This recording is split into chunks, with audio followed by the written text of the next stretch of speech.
మరి ఎందుకంటే ఈరోజు మీ మధ్యకి వచ్చి చెప్తున్నానంటే నా జీవితం మారింది కాబట్టి ఈరోజు నేను సత్యం వైపు అడుగులేస్తూ సత్యాన్ని మాటలు సత్యమైన మార్గము ఉందని తెలుసుకొని ఈ మాటలు మీకు మధ్యలోకి తెలియపరుస్తున్నాను. ప్రియమైన వాళ్ళ ఎందుకు చెప్తున్నానంటే ఈరోజు ఈ యొక్క మధ్యాహ్నం మీ మధ్యకి రావడానికి ప్రాముఖ్యమైన ఉద్దేశము, మరి మీరు కూడా ప్రయాసపడుతున్నారు, అనేక భారాలు మోస్తున్నారు.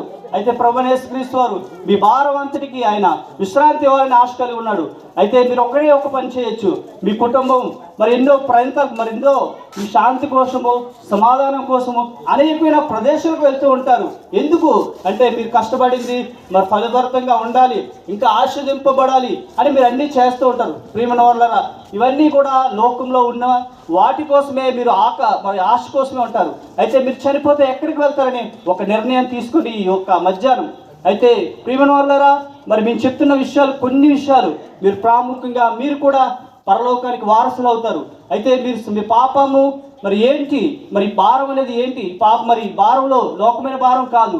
మరి ప్రభువైన యేసుక్రీస్తు వారు ఈ భూమిపైకి వచ్చిన ప్రాముఖ్యమైన ఉద్దేశం అంటే మనుష్యుడు పాపం చేసి వారు విశ్వాసంగా జీవిస్తున్నారు, వారి పాప భారాన్ని అంతా కూడా తొలగించాలని ప్రభువైన యేసుక్రీస్తు వారు ఈ భూమిపైకి వచ్చాడండి. అందుని బట్టే ఈరోజు మీ మధ్యకు వచ్చి ఈ సత్యమైన సువార్తను తెలియపరుస్తున్నాం.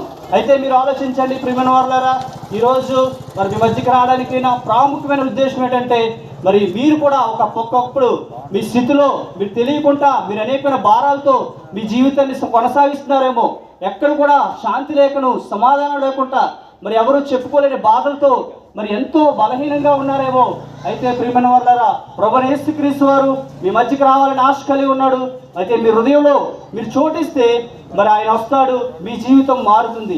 అయితే మార్పు అనేది ఎక్కడ జరుగుతుందంటే శారీరకంగా కాదు, కానీ మన మనస్సుకు మార్పు కలుగుతుంది. అందుని బట్టే ఈరోజు నా జీవితం ఒకప్పుడు పాపంతో మరి వ్యసనాలకును నరకానికి పాత్రను నేనైతే ఎన్నో విషయాల్లో పడిపోయాను. నా జీవితం చనిపోయేదామని ఒక నిర్ణయానికి కూడా వచ్చాను. అయితే నా జీవితం మారింది. ఈరోజు మీ మధ్యకు వచ్చి మరి ఈ మాటలు చెప్తున్నానంటే మరి చనిపోవడానికి నా ఒక నిర్ణయం తీసుకున్నాను. అయితే ఈ మాటలు ఇలాగే మరి మీ వీధిలో ఎలాగైతే వచ్చాయో నా జీవితంలో కూడా వచ్చాయి. అందుని బట్టే ఈరోజు ఆ మాటలు బట్టే ఈరోజు నా జీవితం మారింది.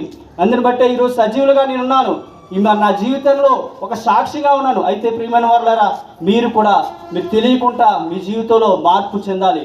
అయితే ఏం చేయాలి?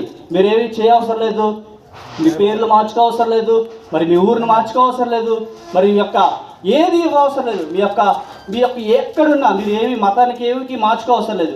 ఒకే ఒకటి ఇస్తే చాలండి, మీ జీవితం మారుతుంది, మీరు కూడా పరలోకానికి వారసులు అవుతారు. అయితే మీరు ఒకే ఒకటి చేస్తే చాలు, ఒకే ఒక మాట అంటే చాలు, ఈరోజు మీ జీవితంలో మార్పు చెందుతారు. మీరు చనిపోతే ఒక నిశ్చయంతో మీరు ఒక దగ్గరికి వెళ్తారని ఒక నిశ్చయంతో మీరు మరి వెళ్తారు. అయితే మరి నేను చెప్తున్న విషయాలు చాలా ప్రాముఖ్యమైన విషయాలు. మీరు అనుకోవచ్చు ఇదేదో సరదాగా చెప్తున్నారులే, వింటున్నాం వెళ్ళిపోతున్నారులే, ఇది చెప్పి వెళ్ళిపోతారు అనుకుంటున్నారు. కానీ ప్రియమైన వాళ్ళారా, ఒక దినం ఉంది, ఆ దినం తర్వాత మీకు తెలుస్తుంది. మరణము ప్రతి మనిషికి ఉంటుంది. అయితే మీరు ఆలోచించండి, 2019లో మరి కరోనా వచ్చి ప్రపంచవ్యాప్తంగా ఎంతో మరి ప్రజలు మరి మన ముందునే చనిపోతున్నప్పుడు మనం భయంతో జీవిస్తూ వచ్చాం.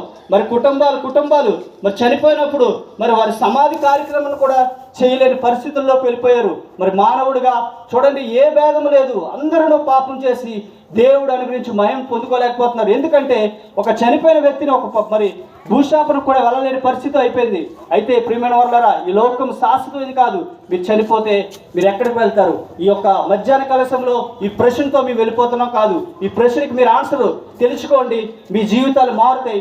మీరు కూడా ప్రభువైన యేసుక్రీస్తు వారిని అంగీకరిస్తే మీరు చనిపోతే, ఇప్పుడు నేను చనిపోతే పరలోకానికి వెళ్తానని ఒక నిశ్చయంతో ఈ భూమి మీద జీవించండి. అదే శాంతిని సమాధానం ఇచ్చే దేవుడు.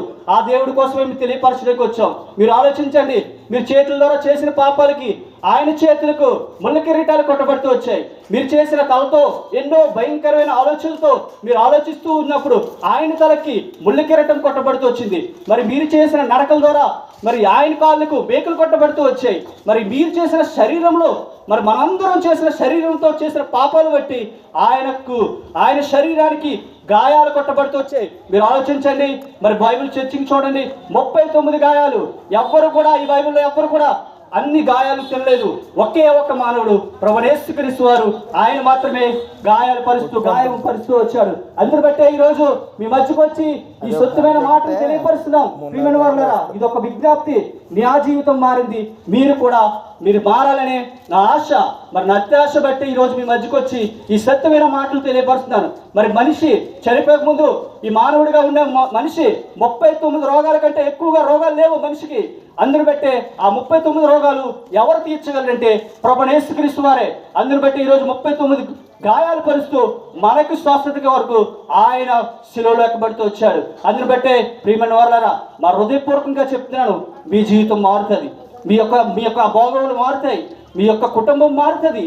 అది మనిషి మార్పు కాదు, కానీ మీ హృదయము, మీ అంతరంగంలో ఎవరో చూడట్లేదులే, నేను ఎన్నో పాపాలు చేస్తున్నాను, నాకు ఎవరో చూడట్లేదు, మరి ఎవరికి నేను చెప్పుకోలేకపోతున్నాను, నా జీవితం ఎందుకని ఈ ఆఖరి దినాల్లో ఉన్నారేమో, మీరు ఒక్కసారి మీ హృదయాన్ని ఇవ్వండి. ప్రభువైన యేసుక్రీస్తు వారు మీ హృదయంలోకి రావాలని ఆశపడుతున్నాడు. మరి మీ ఆశను, మీ హృదయాన్ని తలుపులు తెరవండి. ప్రభు